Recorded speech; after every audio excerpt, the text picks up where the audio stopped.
Thanks for being with us. You're watching Stop Now. Here we stop, listen, and share as we embark on the path toward greater social well-being. Our purpose is to end human trafficking, modern slavery, racism, and abuse in our lifetimes. We recognize in order to find happiness, we must help one another to live healthier and better lives. Everyone can do something greater in their lifetime. Join us to support, volunteer, get paid for your time, talents, and help us change the future. If you'd like to learn more about Stop Now, you can visit our website, stop-now.org. There you can find information about our mission and projects, which are driven by our volunteers and sponsoring organizations. Here we have Nate, star and host of the show. He'll be the one with the voice like a warm bungalow to call home during the winter. He's a voice actor and facilitator of warm thoughts and marshmallows by the fire. It's summer. I know it's summer, but believe me, global warming ain't going to keep you warm this winter. Nate will, baby. Nate will. Believe that. Melissa can't be with us today, but we would speak highly of her new film credits, as we always do. We just want to hear from her. Talk to her. Maybe a hello every now and again would be great, Melissa. Anyway, and myself, I'm Cole White, an oxymoron, however, an amazing writer. What you're listening to right now, everything I'm saying, I wrote it. And when you're not sure if the script has ended or not, trust me, I wrote that too. I wrote everything. I'm everywhere. I'm all over this bitch like a ghost. Don't get on my bad side. I'm a nice guy. I just talk a lot, and trust me, you don't want none of that. Okay, enough silliness. We're aware that this may be watched by only a few of our most dedicated viewers, so we want to do something special for you all, something to say thanks for being there, for being cool, for being you. JK, take it away. Nate, it's your turn. You can. It was a quick pass. But yes, thank you, Cole. That was a No, JK, the song we practiced. I'm sorry, I should have done the whole bit, but I'm doing the whole bit. No, I missed it from last time. I wanted to see the comedy script. I wanted to see the comedy script happen. But no, sorry everyone. It's lovely. No, we'll be doing something serious today, against my wishes. But yeah, so Nate. I guess you and JK are just gonna have to agree to disagree, Cole. Exactly, Nate. You brought that right into it. Like that's why I passed the baton to you, right? And it's a TED Circles welcome. So we will be hosting TED Circle, and those who are from our meetup groups willing to join us today. The topic of discussion will be agree to disagree, and we just have to find out like how much we have that conflict in our relationship between our team members, between Cole and Nate and myself and Melissa, how much we agree, and we explore that. And let me bring that up. We'll watch that video for a while, and then you guys can jump in and talk about it. Sounds good. So let's play with Julia, how to disagree productively and find common ground, right? I'm playing that one. So how to have conversations with people who hate me, right? That's a tough one, I think. University of Sydney, I think, in Australia. She also spent a little bit of time being a sort of assistant to the Deputy Prime Minister and the Minister of Finance in New Zealand, and also did some work in government in the UK. At least so it said. So she might have a composite accent from all those places. Yeah, like it's funny because like when she was talking about the debate team, I had a similar experience in junior high school, Cole, where I was somebody that could argue a little bit, and so the coach asked me to join the debate team. And once it got to like a formal setting where you have to construct arguments and this and that, I was completely lost, because it's like, what are all these rules, and what what's these time limits and all this other stuff? I thought we was up here arguing, and they're like, no, this is a forensic debate. There's levels to this. So I had a similar, like I related to that experience that she had. Oh, did they teach you like the logical sort of process in it too? It was like very technical. Like, and I think that's something that I didn't know going in. Where like there's a process, like you're saying, there's a process behind everything. There's a certain flow to a debate. There's research. There's like there was a lot more to it than just arguing back and forth, which is what I thought when I was like 10 years old, 11 years old. Yeah, a lot of people can really shoot from the hip and kind of go in with nothing, sometimes, and just use basically like tactics that you wouldn't necessarily use in a logical argument, and win, in a public debate. Yeah. Well, I think most of our political debates nowadays are like they're pro wrestling. They're shows. They're not really an exchange of ideas. Yeah. And like almost the like being combative with the moderator is like gets you point value too, Yep. Because it's like toughness, it's like toughness when the rules don't make sense, you rebel against the rules. Yep. So yeah, there's all kinds of different plays or moves that people can make that aren't necessarily fully logical and kind of act on people's just kind of feelings. More so. Yeah, that was one of my main concerns with what she being a debater. Mm-hmm. I was concerned that she had followed the principles of high school debate and not researched all the logical fallacies and cognitive biases that humans have, which I think should be almost a class taught in school in itself. About all the different ways we make logical mistakes, or we have cognitive biases of just basically like inherent beliefs that we have because of our evolution that don't make sense. And they're really interesting once you start to read some of them. And, like the experiments they use to like find them out, it's like we're always really weird and questionable. But yeah, I liked her speech. I liked the fact that she said contempt has replaced conversation. Yes. And I agree. I agree with that. And she says we need to bring new ideas to light by disagreeing productively.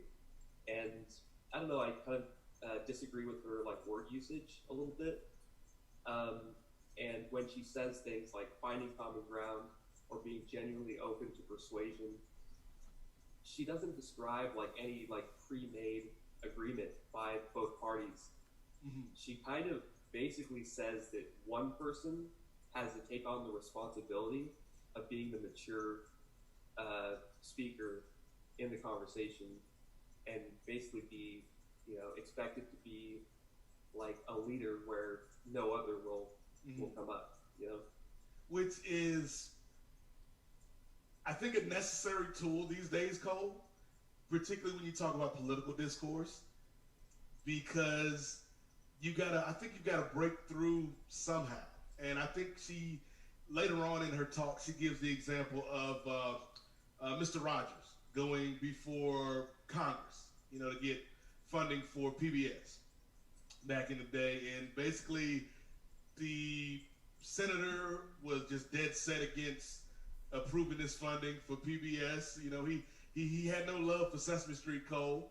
But through the conversation, Mr. Rogers was able to kind of break through. And I think like that's the part that gets me these days, Cole. Like that's the most frustrating part when you're having a discussion or a debate or an argument or a disagreement with somebody who is not arguing in good faith. And how do you get through all of that to find common ground like she was talking about? Well, first of all, Mr. Rogers is the man. Yes. The man. Rest in power. I read one of his books, and I still remember a quote from that book. It is, you're not just the age you are, you're all the ages you've ever been. and I was like, this guy, man, like all the stories about him being a Navy SEAL or whatever, like add to the. I'm not sure if they're true or not, but like the guy's a badass either way. Yes. But yeah, I genuinely like the guy. I think he does have the character that can carry a conversation into a logical and like kind conclusion, moralistic conclusion. He's just one of those guys. But there's no agreement really on anybody's part to not be the lesser person and try and attack or humiliate somebody else's character rather than actually discuss a point, and then become like then become really defensive and almost like combative rather than actually have a discussion. Nobody makes that guarantee up front. Nobody says, hey, you know what, I'm not going to do that. Right. You know what I mean? Like, let's just all, start doing that. Like, hey, before a discussion happens, like, just let everybody know, I'm not going to, use any, like, small-minded tactic of backing down. Meanwhile, like, being of mention, like these personal attacks or kind of like just sarcasm or other just kind of like nitpicky kind of ways to attack somebody's argument without necessarily being accurate. You know what I mean? Yeah. We all know that they're there. We just don't have names for them. I'll tell you the names for them. They're called logical fallacies and cognitive biases. And I think people should research those a lot more. And it's incumbent upon anybody who wants to have a conversation to know about them. Even if Cole, hold on your thoughts there. Like, I want to jump in here. It looks like we are in agreement with everything, right? Nate is nodding the head and saying yes, yes. I don't think like there is a difference between conversations of agreeing or debating with the disagreement. So that's why like the sentence attracted me, like, right? The conversations with people who hate me, which means you already have the identity about yourself, and also you have the perception how others are going to attack you, and you already have a conclusion saying that like they hate me, right? You don't know that, like whether the person hates me, or why should someone have to have that conclusion that they hate me or they like me. Then only I'll be able to have a conversation with them, right? So that is something like is completely bothering me. And how do we move forward with that? Like, for example, what is something you have changed your mind about, and why? You want to go first, Cole, or you want me to take it? That is, I'll let you take it, but that is exactly what you were saying. What she was saying too is like one of those things where you say it up front so that you break them down a little bit. It's one of those things. It's almost like an agreement. So what you're doing is kind of like a little bit of an agreement. But Nate, please tell us your story.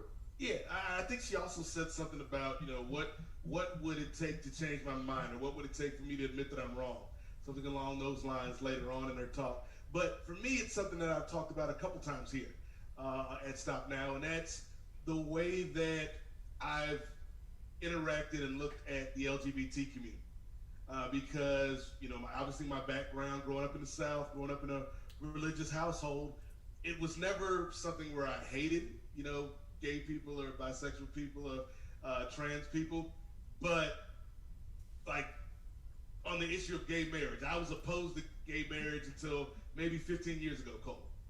And it was a process of interaction because I had an idea in my mind of what I thought was right and what I thought I knew. And it took being educated.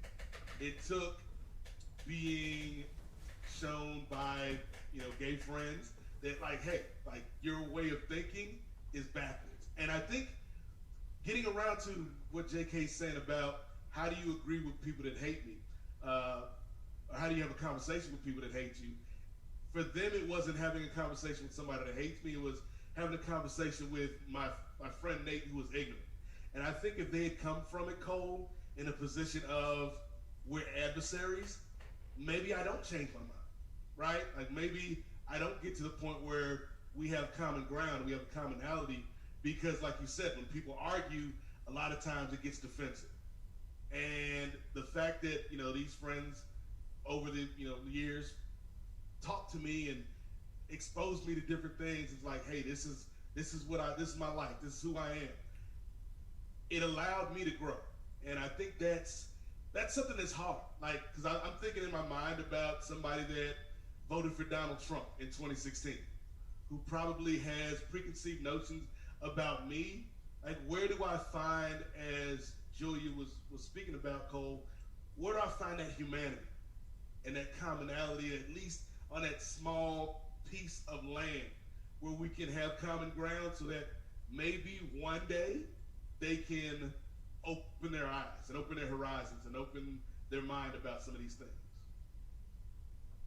Yeah, that's an amazing story. I mean, I don't have that experience. I don't necessarily think that I've changed anything much about myself, as much as modified, or but also I've definitely come to realize that talking to people in a kinder, nicer way is much more beneficial than being, you know, an asshole, basically. And I certainly was many times in the past. And yeah, I just didn't care what people thought, and I was just going to say what I was going to say, and make sure I said something that hurt. You know what I mean? Not like my family members. I didn't do anything like that. I didn't like say anything emotionally targeted or anything. But with people I was having a political discussion with, I made sure to drive the point home. You know what I mean? Not angry. You know, I was never really a violent person. But something that was really concise and really worked to piss somebody off. Right. And I don't do that anymore. See, it's like you were right, but in the wrong way, I guess, is what you're saying, Cole. Well, yeah, if I can presume that I'm, you know, always right. I just haven't changed, is all I can say. Or at least not, you know, not in any ways that I can think of right now. But I think this hits on something else, because, again, this agree to disagree topic, JK, there's another video from Betty Hart, who talked about compassion.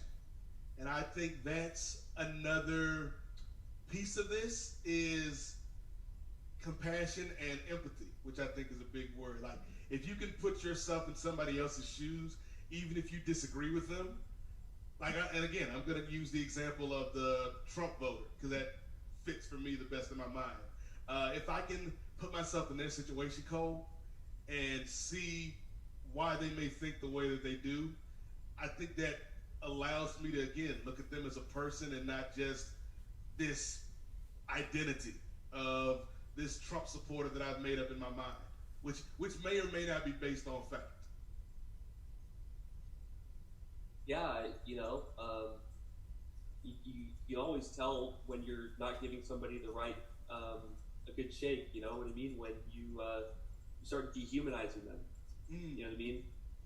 You know, you call them the Trump supporter, you know what I mean? You call them the Trumpist or something like that. MAGA. You start taking away more and more the nomenclature of a person. You know what I mean? And you know, it's the case when you start referring to like cops as pigs, or as certain races of people as rats, or certain people who snitch. You call them rats. It makes it a lot easier for somebody to kill somebody else when you refer to them as an animal. And that's basically what happened in like Nazi Germany, as they started calling them vermin, or you know, basically like pests or parasites. And so it was easy to get people to let go of them, you know what I mean, as basically, and to even kill them, because killing an animal is easier than killing a human being, and to lack empathy for an animal is more common than to lack empathy for a human being. These are kind of extreme examples, but like this is the way that I describe empathy. and of course our episode with Kevin McNeil, Yeah. talking about how his suffering or his trauma had opened up an avenue for him to help others, even though it usually doesn't do that. Usually we experience trauma and we close ourselves off from other people, and we stop being able to experience empathy for others. Whereas in Kevin's case, he made that transcendent click to go the other way, and I think it's amazing to do that. Yeah, as Kevin said, what you plant is what you're gonna grow, and if you bury that hate and that pain and that trauma, it's gonna manifest some way. And I think Kevin's a great example of somebody who has changed, to JK's point, in terms of managing that trauma and then turning that negative experience into something positive that has helped other victims and other survivors of abuse. I think another thing that you mentioned, Cole, is that dehumanization. And I think it's very easy, especially, again, talking in a political sense, to look at people as sides and not the person sitting across from you. And so I'm wondering, where can you find that common ground with somebody that you disagree with so vehemently on a topic, on an issue? Like, where can you find that common ground now, particularly in 2021, where things are so accelerated because of social media, because of the 24-hour news cycle, because of all of these avenues that people get their information from or misinformation from, Cole? Like, where can you find common ground? Like, where do you even start these days? Yeah, I mean, politicians kind of do it synthetically, I think, by introducing their life story on the debate stage usually, and they'll tell you about how they're a common person, grew up in a single income household, or were struggling as a kid, and gained more success as an adult, and basically have a very common starting story, which is statistically common, and then ending with a happy ending, or like something to show their success. So that it's something that you want to be at the same time as that you are. So they do it synthetically, I believe, and highlight the better points. But to find common ground with somebody, what I think, just ask them. Just ask them, because you don't know. You don't want to force anything. You don't want to be synthetic. And me personally, I like this conversation because I always try and treat everybody with kindness and respect, especially nowadays. Cole, you are liar. I disagree with that. I try. No, I do. What did I do? Hold on, right? I'll get back Okay. to that, right? Okay, See, want I some mean, quotes. Want some quotes. there are, as Kevin was, Nate was pointing it out on the Betty Hart, how compassion could save the strained relationships, right? So the pros and cons of perspectives, like as you all said, how we are changing. Even in that, she was mentioning about at 18 she was different person, at 28 she's different, and 38 different. So we all change, right? And if you notice the concept of change itself, right, it is based on your belief system. That is where, like, we even debated about the God, and I even expressed that, like, there is no God, there is no God, there is no God at all. He who invented God is a fool. He who worships God is a barbarian. So something so strong, when I make those arguments in a debate, people don't engage with dialogue with me, right? So they disconnect, think that, like, you already have a formed opinion. You are an atheist and I am a believer. Like, there is two extreme opposites. So there is no possibility of common ground, right? So that is where, like, the hatred starts in, right? And people stop building relationship. We cannot have dialogues, that, like, right? Personal relationship, family members, we all have gone through it, like, where your own parents, you don't talk to them anymore for years together, and your siblings, and even with your friends. And some of the funniest thing is, like, you don't even have disagreements, but still you change and you mold yourself into a rigid person and say like, oh, I am like this, I cannot have conversations with others. So the other videos as such, like I want to play it out, I don't want to stop the stream by saying that like we are in violation of using the dead circle videos. So in defense of dialogue, and also the other interesting one was evolution's gift of play, from like how we evolved from apes to humans. Those are interesting conversations, like for starters. So how do you think that like you already have this, because I still struggle with these things, like you be compassionate and you just be kind and talk nice with everybody, they exploit you, right? That is the truth I have seen, right? The more kind you are, then you end up, define exploit. yes, They ignore you a lot of times. so And, you know, if you're aggressive and mean, they will also ignore you a lot of times. So what's the difference? You know, So- what I mean? Except when you're nice, you feel it more because you tried. Mhm. So it's like, so you got stepped on, your heart got crushed. Oh, you know, like if you're nice to somebody, it's not an effort. Just like doing the dishes isn't necessarily an effort. It's just something to pass. It's just something that passes time. It's not something like, oh, I always have to do this because no one else does this. It's like, no, I do this because it's the right thing to do. And whether it works or not, maybe the probability is higher, maybe it isn't. It's still the right thing to do. You know what I mean? And for me hold on personally, here. I I have have certain things to say. I have to disagree on here. What do you mean right thing to do? Like who decides what is right and what is wrong? Well, for me personally, I do, because I don't believe in God. So for you, probably yourself. The right thing to do, I think, most times just has to do, and like I was saying earlier about the kindness and respect thing that I try to treat everybody with, is because my own ignorance will show at a certain point, and I'm going to have to confess that I don't Yeah, it know is everything. showing up right now. I would say. Okay. Well, also this. So when it goes back to stuff like prehistory, like how did ape evolve into man, that is prehistoric stuff. So even though you have scientific data and knowledge that describes a certain storyline, you will never know the exact interactions that were at play in something that is prehistoric.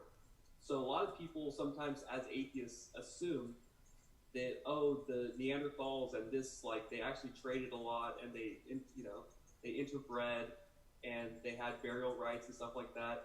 And it's like, there is some data to suggest, if you know science, science doesn't prove anything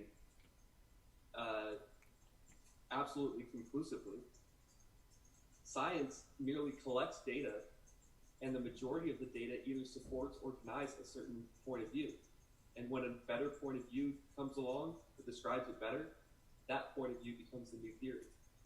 Science should be regarded a little bit more as a cusp of what humanity can do right now, because it's really still, in its actual like discovery phase, and we're just finding out a lot of things that people just assume is true, even though it's just coming out as new science. And science writers are not scientific people. They're all English majors, and they always report it wrong.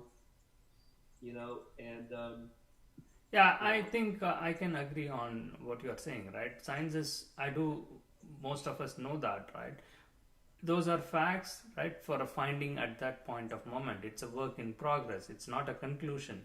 It is testing an hypothesis. It's an experiment, like how we are doing a social experiment to end modern slavery and having those kind of thing, right? Exploring it, basically. Science is not a conclusion. Religion is a conclusion. That is where like we have this conflict, and people are trying to make a common ground here. Even some of them like saying that, oh, I'm a skeptic and I'm an agnostic and I don't know, I don't still know. So basically, right, if you don't take sides, you are trying to be an asshole, right? So you try to please both the sides. Oh, I'm on your side when the other person is not there.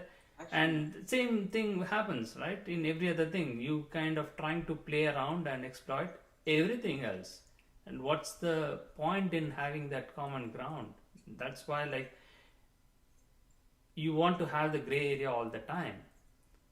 You don't want things to be black and white. so JK, I'm going to ask you a question. Go ahead. Well, okay, what religion did you grow up in? None? You didn't? No? Were you familiar with any religion, like in your like culture or surroundings? I don't call those things as religions, right? I mean, those are belief systems, right? Everybody, they believe like even a stone, right? At the corner of a road, there will be a stone, right? People even worship those things as, they worship trees as God. They worship everything, deity worship and other things. Those are not religion for me, right? Some assholes will say that like, oh, that's called Hinduism, or some even, right, the Buddhism. For me, Buddha was against those idol worship and he was an atheist, but they made him a god and Buddhism became a religion. That's not true. People who understand that will know that. So you do share something in common with Buddhists.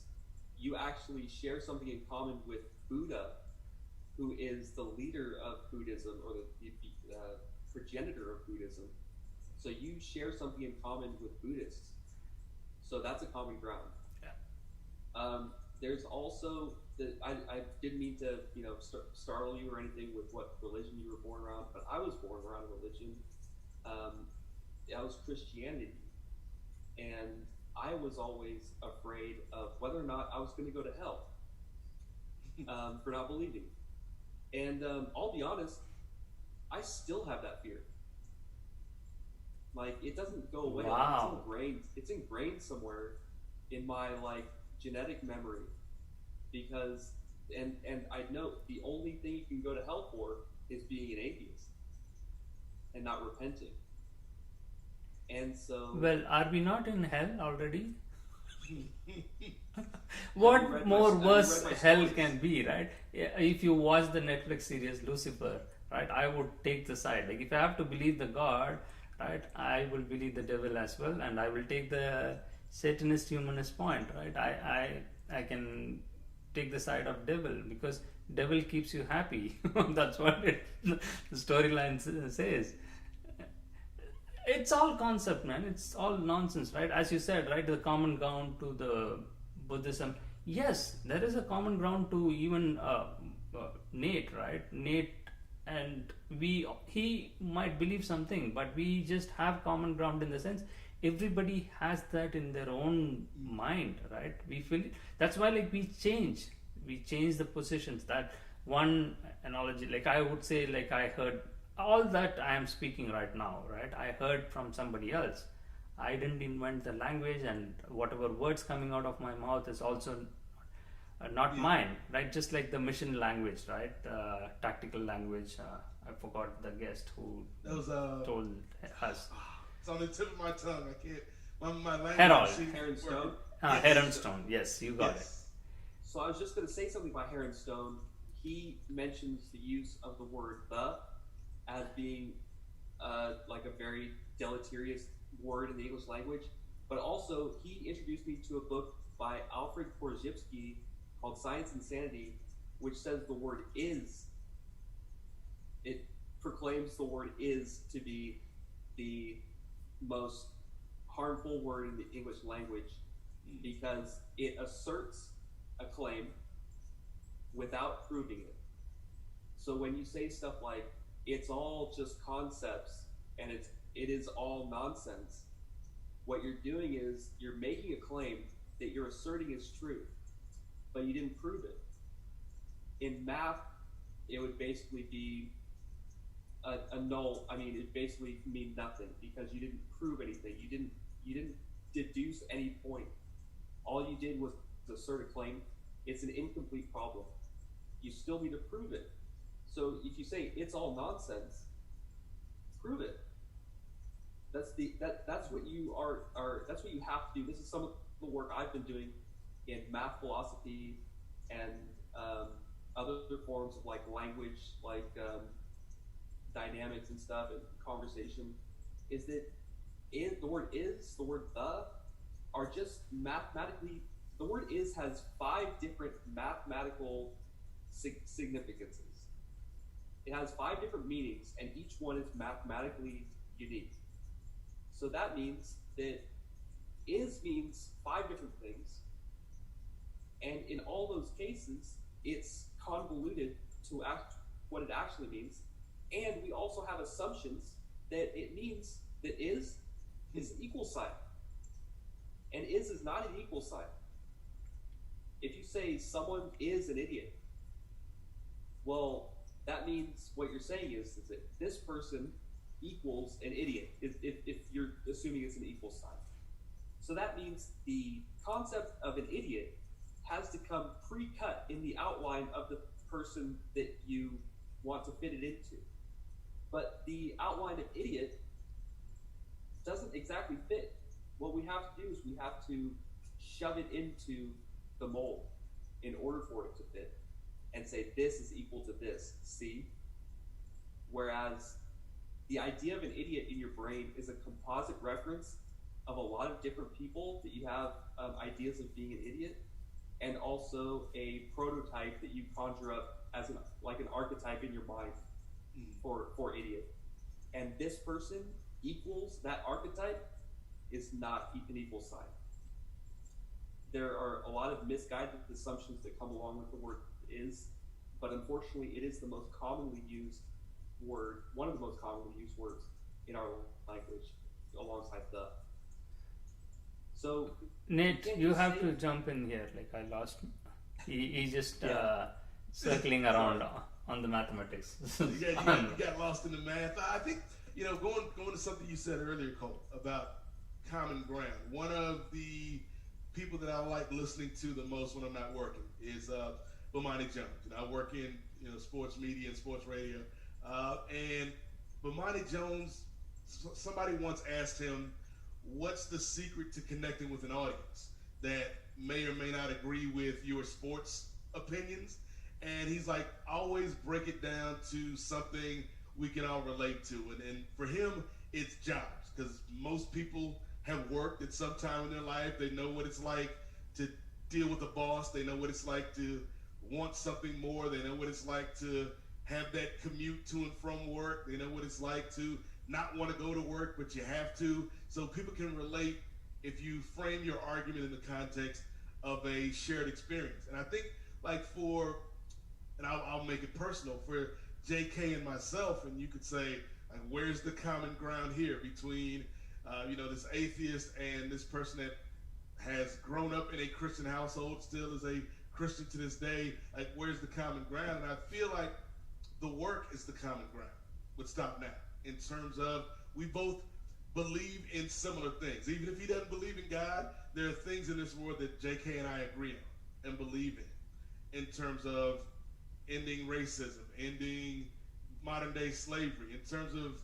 creating dialogue. And so while JK and I might never go to church together, we can work together in a situation like this because there's a commonality, there's a common goal, there's a common ground that we've arrived on. Nate, I have to disagree on that again, right? Yeah, agree to disagree? Oh yes, agree to disagree, right? I'll tell you like why. All right. So we are mixing things together, right? I don't believe in ending any of those things that we are doing here, right? And Stop Now. It has nothing to do with belief system, right? Whether we believe it or not, it exists. We want to end those things. Yes. So it has nothing to do with the belief itself. That's why I'm struggling with this. How do we make these decisions? Because people come with their belief system, and religion has, as Cole also mentioned, right? It has got into your genes kind of thing, controlling you, that everything you do has some impact from the religion, and that alone can give you the morality to do the good or believe, right? And even some philosophers, they say that, right?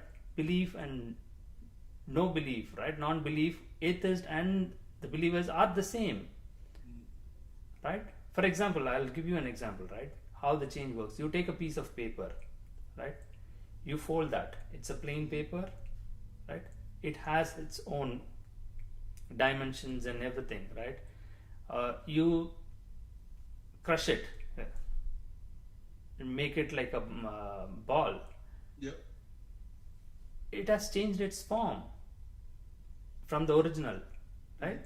And if you nicely fold it into 4 or 5, it changes into a different form. You tear it into 2-3 pieces, changes its form. Yep. But the essence of it is the same, Yes. right? So you can say that, like, oh, I have changed it, but in core, the question is like, who am I? Is still what the philosophers and the Eastern religions and other people, age-old, centuries, are struggling to find it. That's why, like, whether you are a Christian or a believer or non-believer, you have that doubt. And Paul mentioned the same thing, right? I don't know whether I will be going to hell or not. Still, being an atheist, like, why do you have that question? It is going to be there in everybody's. And the only thing is, like, you don't take that step to explore, okay, let me be a Muslim for 1 year. Let me be a Buddhist for a year. Can you try those things? No, nobody does that. Only few people, right? They convert to different religions for various reasons, right? And you can do whatever nonsense, but the end of the day, right? We are going to die. That is for sure, Yes. 100% guaranteed. Nobody can dispute that. Nobody can disagree on that. Only thing is, like, you will add on to it, right? People will still say that, oh, you will have an afterlife, or you can have a rebirth. People will not put an end to anything, any topic, any dialogue. If you have to disagree, you can disagree on everything that you talk about. Isn't that? You have to disagree on everything, is what you're saying? If you have to, if you can do. Yeah, and I think that there are Christian people who question their faith sometimes. So even though they may not want to admit it, they share something in common with atheists. An atheist isn't necessarily, it's a definitional thing. It's not the belief that there is no God. It's the lack of belief in God. And a person who believes in God is simply averse to that, and almost the opposite. No, But you hold can- on, Cole. You can I see just that the don't Venn want to. diagram- Hold the Venn on, diagram Cole. doesn't- What? Hold on. Yeah, I want to interrupt and have emotional discussion on that, right? So everybody is an atheist. Why I say that is, if you are a Christian, right? For all the others who have other belief system, for you are an atheist, right? You don't believe in their God. So any God apart from what you believe, all the others should be disregarded because yours is the truth. Same applies to everyone, right? So for any point of view, everybody will land up as an atheist. As you said, like lack of belief or lack of no God. So how is that? I'm totally confused. You can go ahead on that. Well, I don't think that everybody's an atheist. I mean, if that's what you wanted to correct me on, I mean, what I thought was basically that an atheist doesn't have necessarily belief that there is no God, because you said yourself, every atheist feels that fear of possibly going to hell. So that doesn't mean the belief that there is no God. It just means the lack of a belief in God, despite these feelings. that account for otherwise, and so therefore cannot totally negate. So people share something in common. Now, to disagree is fine. I like disagreement. I think it makes things more interesting. But it's not necessary that we always have to disagree. I mean, I think sometimes people can disagree too much, or basically disagreeing be the main facet of their personality, and so become boring. Or to disagree so much as to try to appear right all the time, and so there be arrogant. And also to, I don't know, to disagree to show off or to show how smart you are. I do it all the time. I mean, this is what I do, but I naturally, I disagree with everybody, like in some way. I mean, almost everything everybody says. And to be honest, like, I don't know, I'm tired of disagreeing so much. I'm more like looking for like head exploders, you know what I mean? Or what do you call them? Mind blows, where you just say something transcendent that nobody expected, and it's not a disagreement, it's not an agreement, it's something slant sideways that nobody expected. I also think, Cole, one of the things, kind of tying both you and JK's last thoughts together, I think that there is something in, particularly with the older you get, being discerning about the disagreements you have.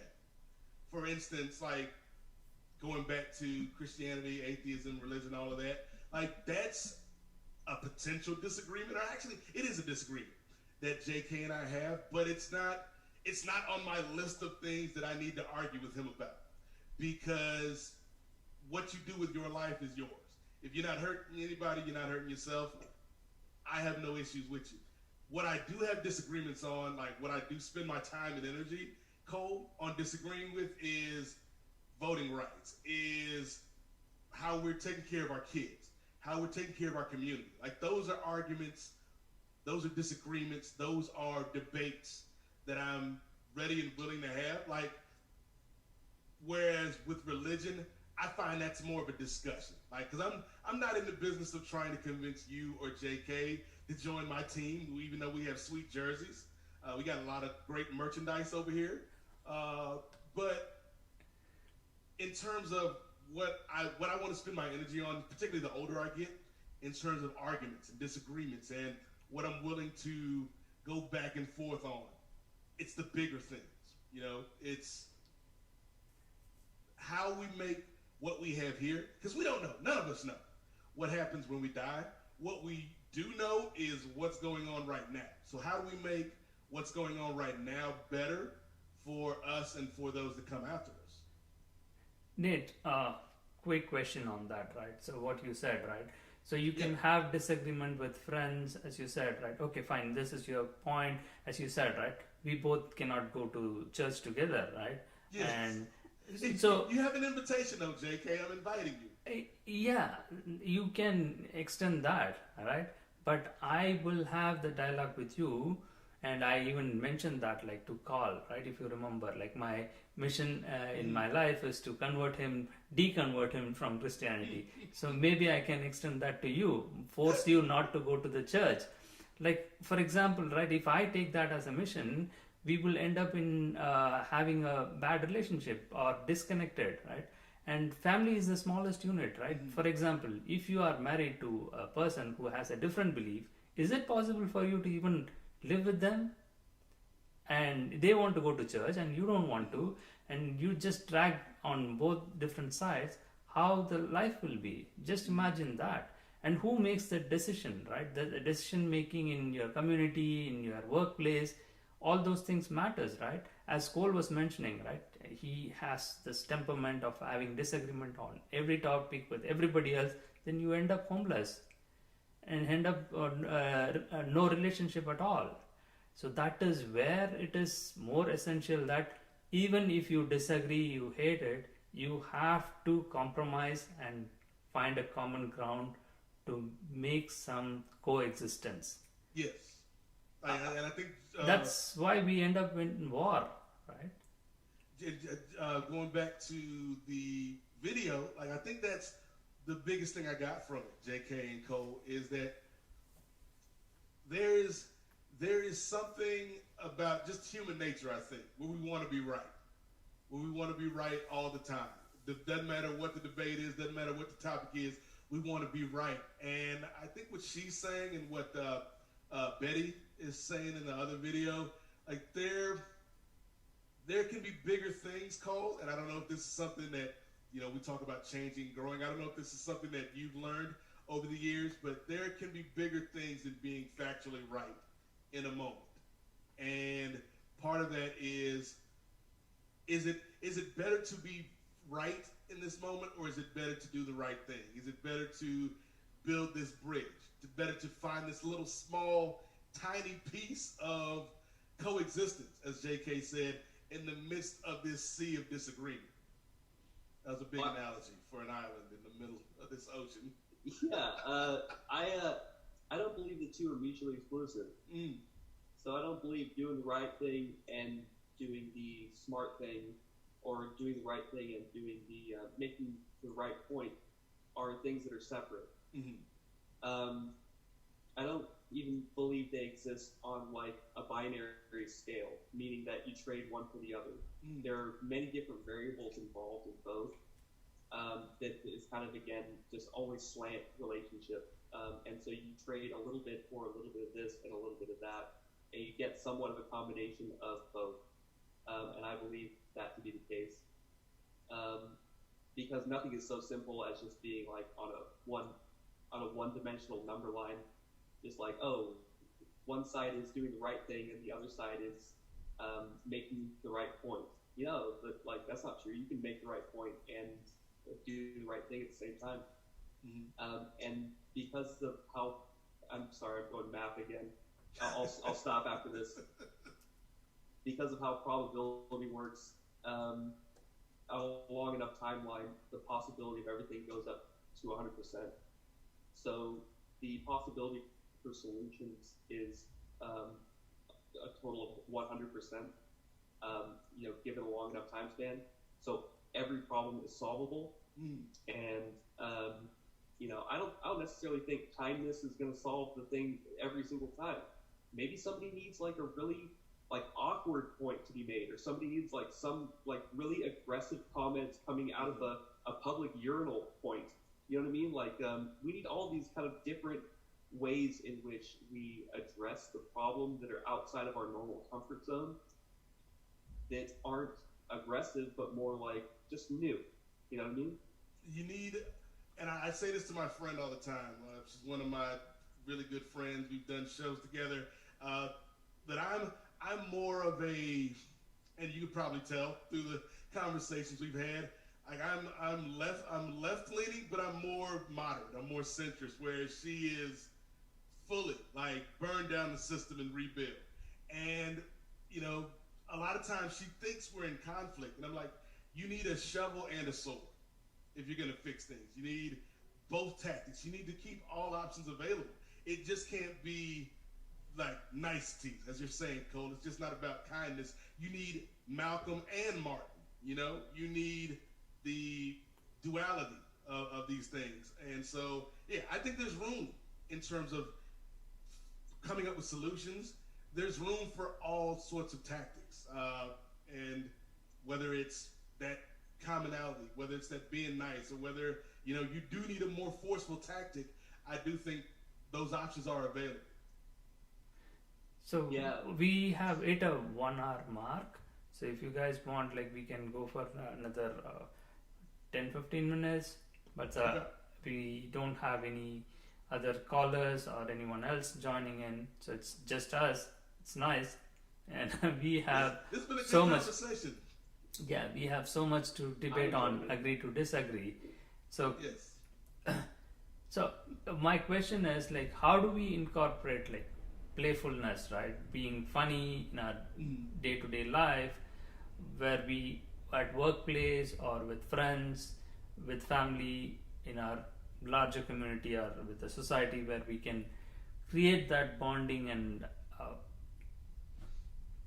how do we have that, right? Because we know that even among ourselves, right? We all disagree on various points. Mhm. That's a different thing. But what do you both think that, like, one thing, at least one thing that which has an opposite viewpoint completely, but still you are agreeing to it? If we can address that, then we can end probably. Wait, a point that we disagree on? Yes, completely an extreme opposite view that of yours, Mhm. with whom like you can make some compromise and say like, okay, I can live with that. I can't think because yeah. I already on the extreme, right? That's why like I'm saying like I cannot agree to that common ground because I'm an extremist. What if I said the South will rise again and that the war of northern aggression will come to its conclusion? What if I said something like that? That would be weird. Yes. No, that would be weird, right, Nate? Really weird. Really But weird. Not completely inaccurate given our political climate right now, though, Cole. I'm not going to go there, but I don't know.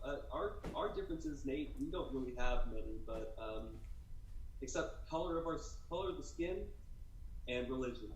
Yeah. So who's better, black or white?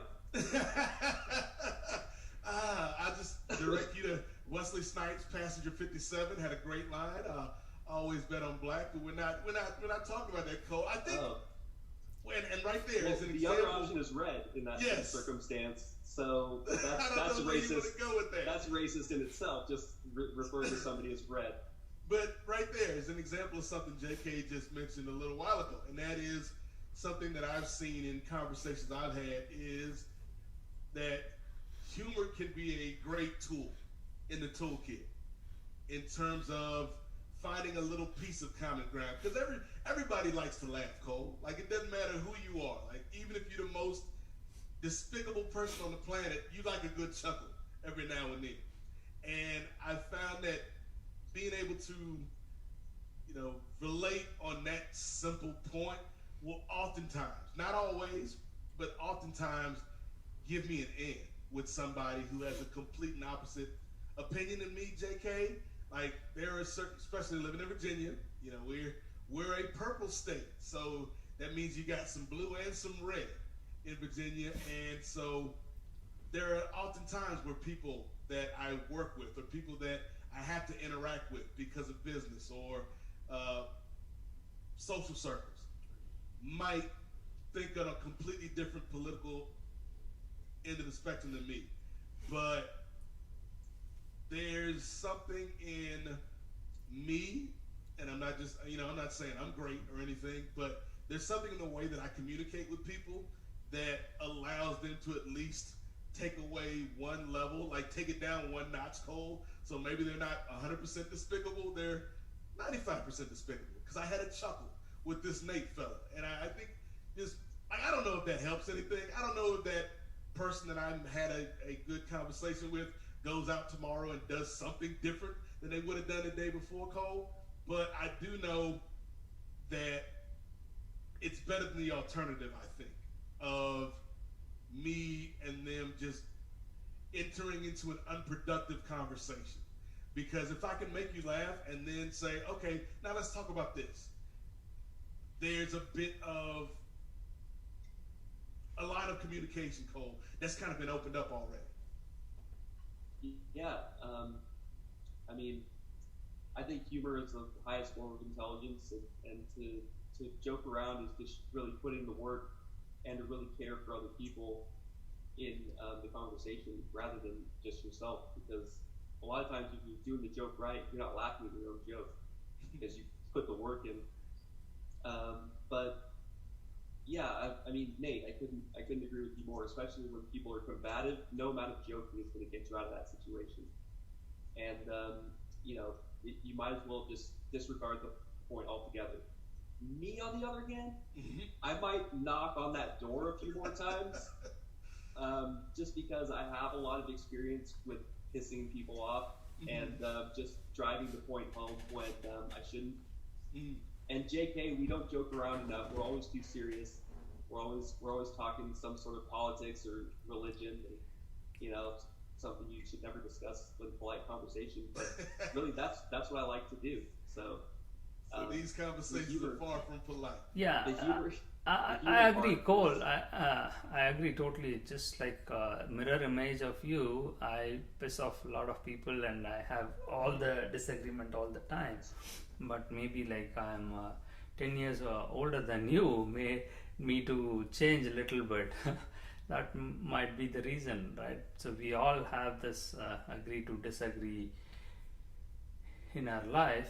So with and I think that's what makes things work, JK. Like, not just talking about this show, but I think in life you need all different types of people to fix something. And I think like on this show, like Cole brings something to the table, you bring something to the table, I bring something to the table, and it works. Whereas, you know, in life, you're not always going to agree on everything, but I think there's ways to have community and there's ways to get things done. Yeah, so I just wanted to throw out some thoughts that came in, right? So even with the concept of black and white, right? I mean, it's like saying light and darkness, right? And black is like, what is darkness? If you look at it, it's absence of light, and it engulfs all the universe, and that is which is absent. How can you blame that, right? So you cannot find that. It is all over, it is engulfing, right? Entire thing. Only thing is like you can switch on the light. You cannot switch on or off the blackness. So blackness is going to be there, right? So that way, I don't know what I'm trying to make a point here. I was gonna say I can't switch off the blackness, JK. It's here. Yeah, it is going to be, and he's tried a lot. The same thing, right? We cannot, the suffering, something like during the suffering, if you laugh and find humor, make fun of yourself, make fool of yourself, and be an idiot and enjoy that. That's how, like, because humor, we think it's easier. It's not that easy, right? We can't do that easy. And there is so much pain and suffering inside that. Like, if you look at it, like people who make us laugh, and we can make disgusting jokes and divert things, but certain topics are sensitive for us, where we are attached to the emotions and we are not able to overcome that. That's the reason, like, we become so rigid. I don't know, I might be wrong, and as I said, like, I'm throwing out everything that comes to my mind now. And I think there is a lot of truth in that, JK, in terms of like laughter and humor as a coping mechanism. I also think that there's something to having good faith discussions, good faith arguments, good faith debates. Because, like, for instance, we can talk about a lot of sensitive things here at Stop Now, and I can almost guarantee you that there's not going to be a point where I get incredibly angry or incredibly super emotional, because there's trust. Like, I trust that Cole's not going to say something crazy that makes me like, the South will rise again. Yeah, yes, like that. Like, yes, Cole is a card-carrying member of the Klan. It's like, I did not know this, Cole. It is information that would have been useful earlier, and he's not really, ladies and gentlemen. But I think there's something in, I don't believe you. There's a trust level, JK, between us and between everybody here, that we can have these conversations and we can get personal and we can get deep and into some serious waters, because there is a level of trust between us that, like, it's not going to get to a point where we're outright disrespecting somebody, and we can have a conversation about the issue without attacking an individual. We should do this again, but drunk. With drunk? Oh, yeah. You want to inject some truth serum into this? I do. Very much so. Uh, You can't be in the morning though. Nate, I have to end this with a disagreement. The reason You is, have to right? agree to disagree. Yes, the reason is, right, most of the volunteer-based, non-profit, mission-oriented organization, right? So where we have that disconnect, right? Okay, even if I drop out, right? We had this experience with many people joining in and then they drop out for various reasons, right? And nobody is forcing us to do something, and you're not going to lose big, and you're not getting paid more, and it's not a big deal. Okay, fine. If we have a disagreement or if we personally attack as well, most of the conversations on debates with meetup groups and others, where people go in there, and if you feel like you are being attacked, you just drop out. You can disconnect so easily, right? But in personal relationship, or you are committed to some work, then if it's your own business, then you can't do that. You can't have that risk, right?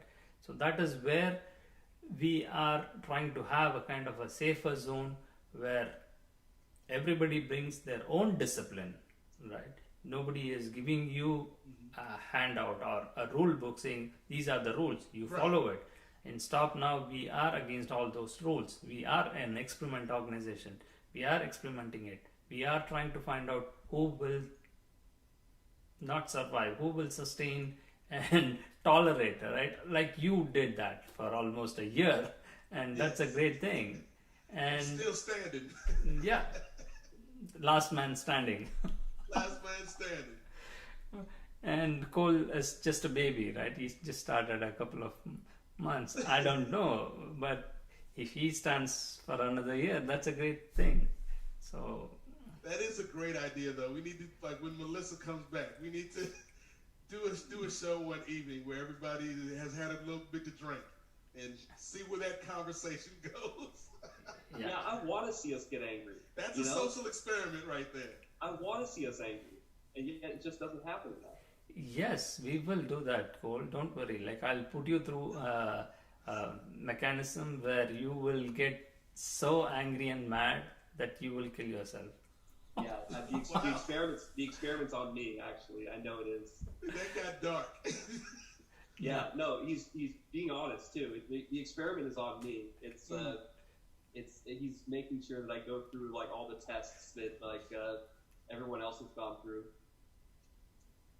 All right, Yeah. so that was a fun thing. Yes, Before it was we good discussion, guys. end the live stream, you guys go ahead and make your final comments or closing statements, or the script writer, give your speech. Yes, Cole, any final thoughts that you've written down for us? I didn't get a true read today, but JK, we'll do that song next time. And Nate, always good to be with you. You call me brother, I call you brother. With a hard R. Hard R. Yeah, I got weird real quick. Yes. But yeah, as an outro, I think I'm not doing too bad. We had a good conversation today, Yep. and let's keep it going. Let's get drunk. Let's have some fun. Let's take our panties off, and party like it's 1999. I agree to Next time. disagree. Good Okay. conversation, guys. Thanks You'll for never watching. take your panties off. That's fine. No, never. It's Okay. my body, my right, sir. My choice. Agree to disagree. All right, thank you guys. I'm playing the extra outro, whatever that